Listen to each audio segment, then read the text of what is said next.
బెంగాల్లో బీజేపీ శాసనసభాపక్ష నేతగా సువేందు అధికారి ఎన్నికయ్యారు. కోల్కతాలోని జరిగిన బీజేపీ ఎమ్మెల్యేల భేటీలో శాసనసభాపక్ష నేతగా సువేందు అధికారి ఎన్నికైనట్లు పార్టీ కేంద్ర పరిశీలకుడు అమిత్ షా ప్రకటించారు. కొద్ది రోజులుగా బెంగాల్ బీజేపీ సీఎం అభ్యర్థి ఎవరనే ఉత్కంఠకు తెరపడింది. శాసనసభాపక్ష భేటీకి కేంద్ర పరిశీలకులుగా కేంద్ర హోంమంత్రి అమిత్ షా, ఒడిషా సీఎం మాజీలు హాజరయ్యారు. కేంద్ర హోంమంత్రి అమిత్ షా మాట్లాడుతున్నారు. లైవ్ లో చూద్దాం. में हम आगे बढ़े। हम सब की जिम्मेदारी आज से बहुत बढ़ती है। विनम्रता के साथ, जिम्मेदारी के एहसास के साथ किया हुआ परिश्रम ही ये मैंडेट का एक प्रकार से जनता को आभार के रूप में जवाब दे सकता है। मित्रों, आज बंगाल का विजय अनेक दृष्टिकोण से बहुत महत्वपूर्ण है। 100 साल की वैचारिक यात्रा के बाद गंगोत्री से गंगा सागर तक हर जगह पर आज भारतीय जनता पार्टी की सरकार बनी है।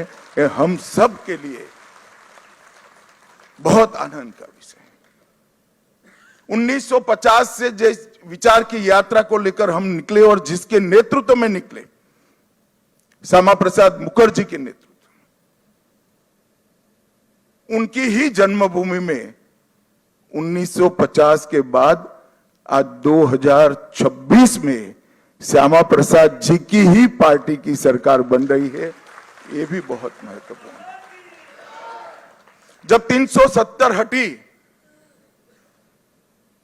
तब देश भर के कार्यकर्ताओं के मन में खुशी की लहर दौड़ी थी, मगर मुझे कई वरिष्ठ कार्यकर्ताओं ने कहा था कि अभी भी कुछ कसक बाकी है। मैंने आश्चर्य से पूछा था, भला क्या बचा अब? तब उन्होंने कहा था, बंगाल में भाजपा का झंडा फहराना बाकी है।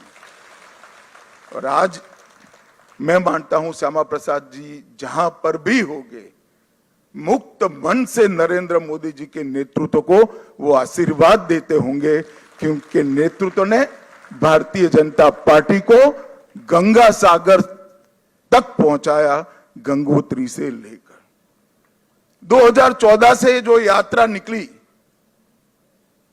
ये अभूतपूर्व यात्रा है मित्रों। अपने पुरुषार्थ से, अपने कौशल से, अपनी प्रामाणिकता से जनमत को कैसे संजोया जा सकता है और जनमत को कैसे विस्तृत किया जा सकता है, इसका दुनिया भर के लोकतंत्र में सबसे उत्कृष्ट उदाहरण है तो 2014 से 2026 की भारतीय जनता पार्टी की यात्रा। सिर्फ विचार नहीं फैला, संगठन भी विस्तृत हुआ। सिर्फ संगठन विस्तृत नहीं हुआ, विचारधारा भी मजबूत हुई। और सिर्फ विचारधारा मजबूत नहीं हुई, इसके साथ घर घर तक विकास पहुंचाने का काम भी हमने बहुत अच्छे तरीके से किया। और पूरा देश आज इस बात के लिए हमारी पार्टी और हमारे नेतृत्व को, नरेंद्र मोदी जी को स्वीकृति देता है। मैं बंगाल की ही बात करूं, मैं ही अध्यक्ष बना था, उपचुनाव आया। हमारे अभी के अध्यक्ष समीक भट्टाचार्य जी एक उपचुनाव जीतकर हमारा खाता खोले थे। 2014 की बात कर रहा हूं। 16 में 3 हुए, 21 में 77 हुए और 26 में 207 के साथ आज हमारा मुख्यमंत्री बैठने जा रहे। ये यात्रा जितनी भव्य है, आनंददायक है, मगर यात्रा का मार्ग जबरदस्त असहनीय पीड़ा से भरा हुआ है। मैं आज भूल नहीं सकता कि 321 भारतीय जनता पार्टी के देवतुल्य कार्यकर्ताओं ने अपनी जान इस जीत के लिए गवाई है, विचार के लिए गवाई। मैं देश भर में घूमा हूं पार्टी के अध्यक्ष के नाते। केरल और बंगाल इसके अलावे कहीं पर इस प्रकार की क्रूर हिंसा का नग्न तांडव मैंने नहीं देखा है। पहले कम्युनिस्टों ने और फिर टीएमसी ने। मैं आज हृदय के भाव के साथ वो सभी 321 कार्यकर्ताओं के परिवारजनों को देश की करोड़ों करोड़ों जनता की ओर से और भारतीय जनता पार्टी के करोड़ों कार्यकर्ताओं की ओर से भावपूर्वक नमन करना चाहता हूं। आपके परिवार के स्वजन ने बलिदान देकर हमारे विचार को तो मजबूत किया ही है, हमारी पार्टी को तो आगे बढ़ाया ही है, मगर मैं विश्वास दिलाना चाहता हूं आपके परिवार के स्वजन का वो बलिदान पश्चिम बंगाल की सीमा को भी सुरक्षित कर पूरे भारत को सुरक्षित। ये विजय का एक और मायना है। आज त्रिपुरा में हमारी सरकार है, आसाम में हमारी सरकार है और बंगाल में भी अब हमारी सरकार बनी है। घुसपैठ असंभव होने वाली है, गौ तस्करी असंभव होने वाली है और दृढ़ता के साथ बंगाल सरकार और भारत सरकार इस सीमा को राष्ट्र की सुरक्षा के अभेद किले के अंदर परिवर्तित कर लेगी। भाइयों बहनों, ये जो यात्रा हुई है, बंगाल की जनता ने हमें जन समर्थन तो दिया, गत चुनाव में भी दिया था, 77 सीट जीते थे, मगर इस बार जो जन समर्थन मिला है उसका आभार व्यक्त करने के लिए भाजपा के कार्यकर्ता के नाते मेरे पास शब्द नहीं है। हमारा विधायकों का जीत का एवरेज मार्जिन 28,000 है। 28,000 वोट से हम सब जीते हैं, एवरेज निकाल देता हूं। और 3 से 77, 77 से 203 की 207 की जो यात्रा हुई है वो अभूतपूर्व है। 23 प्रशासनिक जिलों में से 9 जिले ऐसे हैं जहां दीदी का खाता भी नहीं खुला है, सुपड़ा साफ हो गया। मैंने ऐसा प्रचंड जनादेश देखा नहीं है। सरकार परफॉर्म करती है तब तो मिलता है, मगर जहां ऑपोजिशन में है, विरोधी दल के नेता को बोलने का कोई मौका नहीं दिया जाता है, जनता की भावनाओं को उजागर करने का मौका नहीं दिया जाता है, वहां पर 9 जिलों में शून्य सत्ताधारी दल का। ये केवल और केवल ईश्वर और बंगाल की जनता की कृपा है। जब चलता था तब चुनाव आयोग पर ढेर सारे सवाल उठाए गए, न केवल टीएमसी, इनके सभी साथियों के द्वारा उठाए गए। मैं आज उन्हीं लोगों को बड़ी विनम्रता से पूछना चाहता हूं कि बंगाल में 93% मतदान हुआ है, जो आजादी के बाद सबसे ज्यादा है, और एक भी कंप्लेंट टीएमसी की ओर से छापा मारने की नहीं है, बूथ कैप्चरिंग की नहीं है, एक भी नहीं है। 93% मतदान हुआ है, और जहां सैकड़ों लाशें गिरती थी चुनाव के वक्त, वो राज्य के अंदर एक भी मृत्यु के बगैर दोनों चरण समाप्त हुए हैं। मैं आज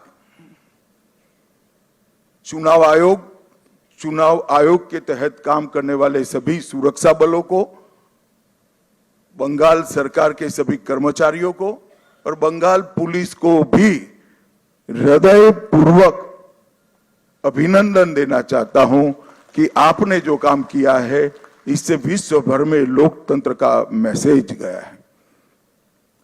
23 जिलों में से 20 जिलों में भाजपा नंबर 1 पार्टी बनी है। एक भी जिला ऐसा नहीं है जहां हमारा विधायक नहीं है। पूर्व मेदिनीपुर 16 की 16 भाजपा, झारग्राम सभी सीटें भाजपा, पुरुलिया सभी सीटें भाजपा, बांकुड़ा सभी सीटें भाजपा, दार्जिलिंग कलिम्पोंग, जलपाईगुड़ी, अलीपुरद्वार सभी सीटें भारतीय जनता पार्टी जीती। और आप लोग तो जीते हो, मेरे लिए बहुत आनंद का विषय है, मगर भवानीपुर की जनता का भी मैं बहुत बहुत धन्यवाद करना चाहता हूं। शुभेंदुदा ने गत चुनाव में दीदी को नंदीग्राम में हराया था। मैंने दीदी का एक इंटरव्यू देखा था, वो कहती थी मैं इनके गढ़ में लड़ने के लिए चली गई। दीदी इस बार तो शुभेंदुदा ने आपके घर में आकर हराया है। मैं भवानीपुर की जनता का भी बहुत बहुत हृदयपूर्वक धन्यवाद करना चाहता हूं। मित्रों, इस जीत का महत्व भारतीय जनता पार्टी के लिए पार्टी के विस्तार तक सीमित नहीं है। इस जीत का महत्व हमारी आइडियोलॉजी के एक्सपांशन तक सीमित नहीं है। इस जीत का महत्व भाजपा एनडीए का 21वां राज्य आए इस तक महत्व नहीं है। इस जीत का महत्व है, इस जीत ने राष्ट्रीय सुरक्षा में जो सबसे बड़ा छिद्र था उसको भरने का काम किया है, वो महत्वपूर्ण। भारतीय जनता पार्टी का वादा है बंगाल की जनता को कि न केवल बंगाल, पूरे देश भर से हम एक एक घुसपैठियों को चुन चुन कर निकालेंगे और देश को घुसपैठिया मुक्त करेंगे। और मैं आज इस मंच से कहना चाहता हूं, जो लोग कहते हैं ये ध्रुवीकरण का मुद्दा है, ध्रुवीकरण का मुद्दा नहीं है ना जी, ये देश की सुरक्षा का मुद्दा है। आपका देखने का चश्मा पीला है, इसलिए आपको सब कुछ पीला दिखता है। ये देश की सुरक्षा का मुद्दा है। मित्रों, जब भारतीय जनता पार्टी प्रचंड विजय होती है तो पानीहाटी की प्रत्याशी श्रीमती रत्ना देवनाथ, वो हमारी प्रत्याशी बनकर बंगाल भर में माताओं बहनों पर जो अत्याचार हुआ है वो अत्याचार का प्रतीक बनकर सभी माताओं बहनों को एक प्रकार से ढाढ़स बना। हिगलगंज की प्रत्याशी बहन रेखा पात्रा संदेश खाली के अत्याचार के सामने सत्याग्रह की प्रतीक, और औसग्राम की प्रत्याशी कलिता माझी, वो बंगाल के, कलिता जी के लिए ताली बजाओ जरा, बंगाल के दारुण से दारुण गरीबी में जी रही सभी बहनों के लिए एक आशा का बिंदु है कि हमारा भी प्रतिनिधि विधानसभा में बैठ जाते हैं। बंकिम बाबू के परिवार से भी बहन सुमित्रा चट्टोपाध्याय जी भी आज हमारे साथ जुड़ी हैं। और मित्रों, सबसे बड़ा बात यह है, सुमित्रा चट्टोपाध्याय जी खड़े हैं यहां पर, सबसे बड़ा बात यह है कि वंदे मातरम जो सांस्कृतिक राष्ट्रवाद की बंकिम बाबू ने की हुई उद्घोषणा थी, इसके 150वें साल में ही हमें ईश्वर ने बंकिम बाबू की भूमि पर सरकार बनाने का मौका दिया है। ये बहुत बड़ी बात है मित्रों। और ये शांतिपूर्ण चुनाव आने वाले दिनों में बंगाल के लिए शुभांकर साबित होने वाला है। मैं आज इस मंच से सभी दलों को भी अपील करना चाहता हूं, आइए हम सब साथ में मिले। लोकतंत्र ये मत की अभिव्यक्ति का उत्सव है, इसमें हिंसा कहां से हो सकती है?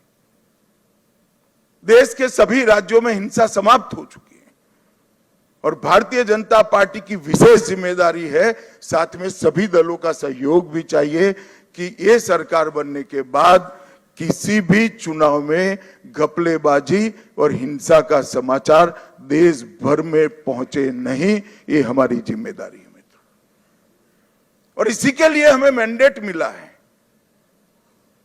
हमें इसके लिए दृढ़ संकल्पित होना पड़ेगा। भारतीय जनता पार्टी के कार्यकर्ताओं की एक धैर्यपूर्ण साधना के कारण ही आज ये सिद्धि भारतीय जनता पार्टी को प्राप्त हुई है। हम जहां जहां शासन में आए वहां चुनावों में पारदर्शिता लाए हैं। जहां जहां हम शासन में आए वहां पर हिंसा मुक्त चुनाव हमने कर दिखाए हैं। और ये हम सबकी जिम्मेदारी है कि आने वाले समय में जनता का मत भय के बगैर अभिव्यक्त हो पाए, ऐसा वातावरण हमें बनाना चाहिए। और मैं आज इसमें सभी दलों का सहयोग भी मानना चाहता हूं। मित्रों, आज मैं कांग्रेस पार्टी की भी बात करना चाहता हूं। कई साल से कांग्रेस पार्टी चुनाव नहीं जीतती है कई जगह पे, और अभी अभी उनको मालूम पड़ गया है कि चुनाव जीतना तो अब असंभव है, तो चुनाव की प्रक्रिया को ही कलुषित कर दो, बदनाम कर दो। इसलिए कांग्रेस के प्रमुख नेता, विपक्ष के नेता राहुल गांधी जी ने अपनी हार को छिपाने के लिए कभी ईवीएम, कभी वोट चोरी, कभी मतदाता सूची, कभी एसआईआर, ये सब कीचड़ उछाड़ने का प्रयास कर रहा है। मगर मैं आज कांग्रेस पार्टी को कहने आया हूं कि हम तो 14 से आए हैं, हम तो 2014 से शासन में आए हैं। तमिलनाडु में 1967 से आपका कोई सीएम नहीं बन पाया, ये सभी वोट चोरी थी क्या? पश्चिम बंगाल में 49 साल से आपका सीएम नहीं बना है, वो सभी वोट चोरी थी क्या? सिक्किम में 82 साल से आपका 42 साल से आपका सीएम नहीं बना है। बिहार में 36 साल से नहीं बना है। गुजरात में 30 साल से नहीं बना है। ओडिशा में 26 साल से नहीं बना है। नागालैंड में 23 साल से नहीं बना है। महाराष्ट्र में 12 साल से नहीं बना है। अगर ये सभी वोट चोरी है तो वोट चोरी करने वाले तो आपके साथ बैठे हैं भाई। आज सारे इंडिया अलायंस के सदस्य बने हैं। मैं तो मानता हूं कि कांग्रेस पार्टी ने अपनी हार के लिए आत्मचिंतन करने की जरूरत है। देश की जनता राहुल गांधी को नेता बनने के बाद सैन हर जगह कांग्रेस के खिलाफ मैंडेट दे रही है, और राहुल जी के नेतृत्व में ही इंडिया अलायंस फिर से टूटने की शुरुआत भी हो गई। जो लोग राजनीति में आत्मचिंतन नहीं करते हैं और फौरी बहाने ढूंढते हैं, वो कभी विजय के लिए यश प्राप्त नहीं करते हैं। भाइयों बहनों, आज का विजय पूरे पूर्वी भारत के लिए बहुत महत्वपूर्ण। 2014 में प्रधानमंत्री जी ने कहा था कि पश्चिम और पूर्व दोनों का विकास एक समान होना चाहिए, और आज अंग, बंग, कलिंग और असम, एक प्रकार से पूरी बंगाल प्रेसिडेंसी आज भारतीय जनता पार्टी के ध्वज के नीचे आ गई। और जिन लोगों ने पूर्वी भारत को विकास से महरूम रखा, उनको सत्ता से बेदखल करने का काम पूरे पूर्वी भारत ने किया है। मैं बंगाल की बात करूं तो बंगाल में ममता जी के 15 साल में एडमिनिस्ट्रेशन का पूरा राजनीतिकरण हो गया। सारे एडमिनिस्ट्रेशन के प्रमुख अंग उपांग राजनीतिकरण हो गया उनका, और राजनीति का अपराधीकरण कर दिया। तो एक प्रकार से पूरे बंगाल में सुशासन आए ऐसी व्यवस्था ही नहीं। मैं फिर से दोहराना चाहता हूं, ममता जी के शासन में एडमिनिस्ट्रेशन का राजनीतिकरण हुआ और राजनीति का अपराधीकरण हुआ। अपराधी ही राजनेता बन गए तो विकास की कोई गुंजाइश ही नहीं बनी। मैं आज भारतीय जनता पार्टी की ओर से बंगाल की जनता को विश्वास दिलाना चाहता हूं, भाजपा के शासन में न एडमिनिस्ट्रेशन का राजनीतिकरण होगा, न राजनीति का अपराधीकरण होगा। ये हमारा बंगाल की जनता को वादा है। गुंडागर्दी, हिंसा, सिंडिकेट, भ्रष्टाचार, कट मनी, ये जो त्रास था बंगाल की जनता पर, हमारे नए मुख्यमंत्री के चार्ज लेते ही कुछ ही महीनों में ये सारा समाप्त हो जाएगा और बंगाल के किलोमीटरों दूर, सैकड़ों किलोमीटर दूर तक होगा। आधुनिक खेती बंगाल तक पहुंची ही नहीं है, इंडस्ट्रीज बंगाल से भाग गई है, इंफ्रास्ट्रक्चर डेवलप करने का विजन ही नहीं है और महिला सुरक्षा और नागरिक सुरक्षा पाताल तक नीचे पहुंच गई है। ये सारे मुद्दे भारतीय जनता पार्टी ने अपने संकल्प पत्र के अंदर लिए हैं और मुझे विश्वास है कि भाजपा सरकार मोदी जी के नेतृत्व में ये डबल इंजन की सरकार बनकर दिन दूनी रात चौगुनी बंगाल को प्रगति की दिशा में ले जाएगी। घुसपैठिया मुक्त बंगाल, सुरक्षित महिला और सुरक्षित जनता, ये हमारा वादा है। और मित्रों, आज मैं इतना ही कहना चाहता हूं कि हमने बंगाल के आर्ष द्रष्टाओं ने जो सोनार बांग्ला का संकल्प और स्वप्न देखा है, हम सबकी जिम्मेदारी है कि हम सोनार बांग्ला को जमीन पर उतारने के लिए अपना सबसे अच्छा परफॉर्मेंस बंगाल की जनता को दे। भारत सरकार बंगाल के विकास के लिए ढेर सारे प्रयास करती रही। मोदी जी लोकप्रिय हो जाएंगे ये डर से दीदी ने होने नहीं दिया। आज बहुत समय के बाद एक दिन आया है कि नीचे भी कमल है, ऊपर भी कमल है। अब विकास को कोई नहीं रोक सकता। और फिर से एक दिन गोपाल कृष्ण गोखले का जो वाक्य है वो सच साबित होगा। बंगाल आज जो सोचता है, भारत कल सोचता है। ऐसा बंगाल का निर्माण करने का जिम्मेदारी हम सबके सिर पर देश की जनता ने रखी है। मैं एक विशेष उल्लेख करना चाहता हूं, कला, साहित्य और संस्कृति, पूरे भारत की पहचान बंगाल से होती थी। हमारा पूरा प्रयास रहेगा कि कला, साहित्य, संस्कृति और शिक्षा, इस सभी क्षेत्रों में बंगाल देश का नेतृत्व करे। हमने एक बहुत छोटा सा वादा किया है कि जैसे पुणे में फिल्म इंस्टीट्यूट है, ऐसे हम यहाँ पर तख्ते के लिए मतलब थिएटर के लिए एक ट्रेनिंग इंस्टीट्यूट बनाएंगे जो दुनिया भर के थिएटर को ताकत देगा। मित्रों, ये हमारा एक छोटा सा जेस्चर हमारी सरकार की दिशा बताने के लिए, इसके परिचय के लिए बहुत महत्वपूर्ण है।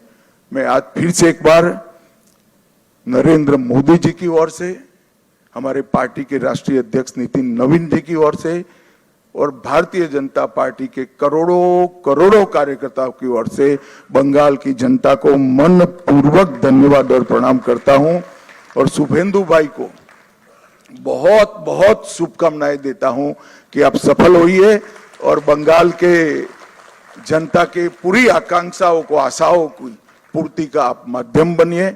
शुभेंदु को मैं लंबे समय से जानता हूं, संघर्षशील व्यक्ति है शुभेंदु जी।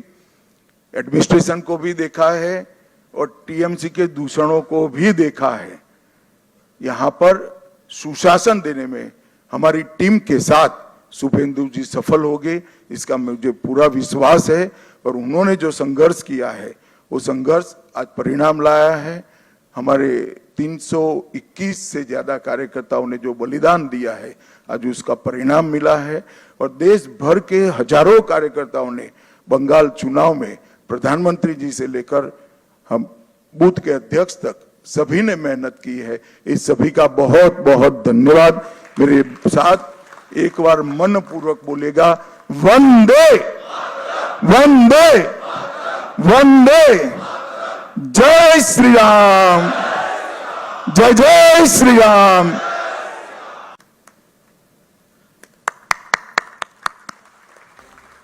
এরপর আমরা কেন্দ্রীয় মন্ত্রী আমাদের গৃহমন্ত্রী অমিত শাহজির বক্তব্য আমরা শুনলাম। যে সময়ের জন্য আমরা অপেক্ষা করছিলাম, আমাদের উড়িষ্যার সিএম আমাদের মোহন মাঝিজি সংবর্ধনা করলেন। আমাদের বিধায়ক দলনেতা মাননীয় শুভেন্দু অধিকারী মহাশয়কে, এরপর আমাদের মাননীয় শ্রমিক ভট্টাচার্য মহাশয়, আমাদের বিধায়ক দলনেতা আমাদের